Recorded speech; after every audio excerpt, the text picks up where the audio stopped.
Sa panahon ngayon na bihira na ang marunong magtiis, bihira na ang marunong magmahal ng walang hinihinging kapalit. Pero dito sa kubong ito, nakilala natin si Dang. Isang simpleng babae na mainhin, mapagmahal, mapagsakripisyo.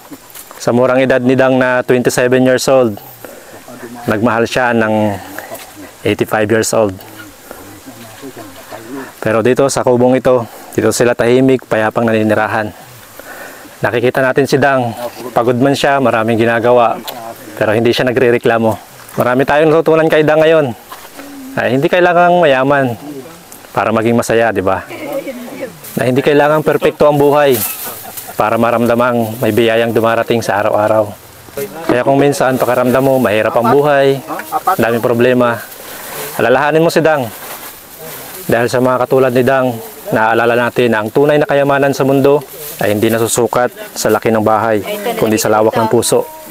Nang mag-asawa ito si Dang, marami ang hindi nakaunawa.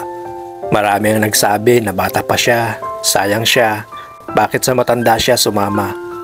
Ngunit si Dang ay nanatiling tahimik. Hindi siya sumagot ng masakit, hindi siya lumaban ng salita. Dahil alam niyang sa bawat pagpuna ng tao, ang sagot ay hindi kailangang dila, kundi puso at gawa. Hindi madali ang buhay na ganito. May mga araw na walang makain, walang ilaw sa gabi. May mga panahong ang tanging sandalan lamang ay pananalig.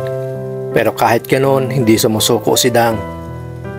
Si Dang ay paalala sa atin na ang tunay na kagandahan ay hindi sa ganda ng mukha, hindi sa kinis ng balat o sa kinang ng alahas.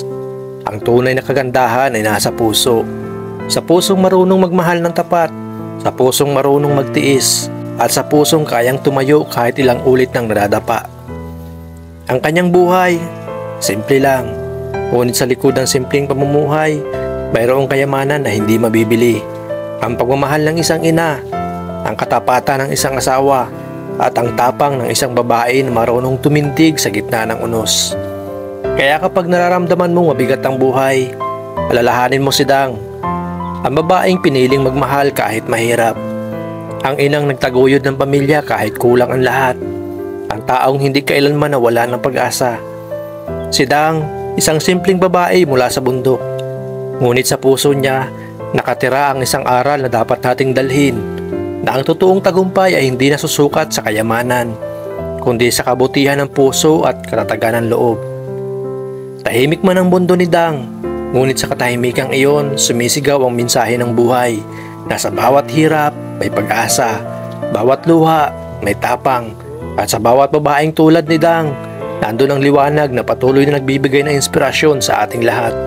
5, 6, 7.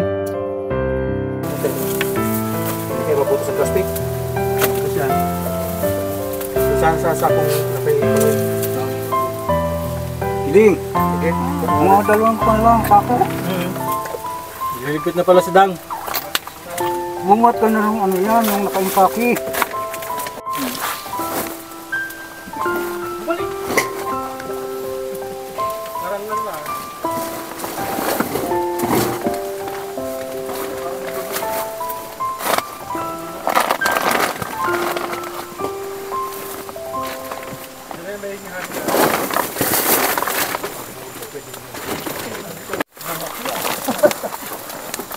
So yan mga ka-wild, nag-i-impake na si Dang ng mga gamit nila.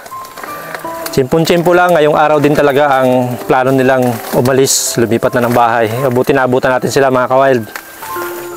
Nag-i-impake na pala talaga sila oh.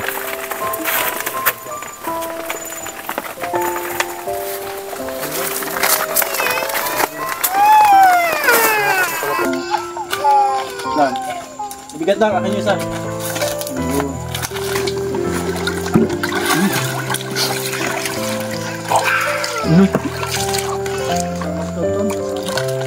Wala, ayaw yata nito iwanan yung bahay niya.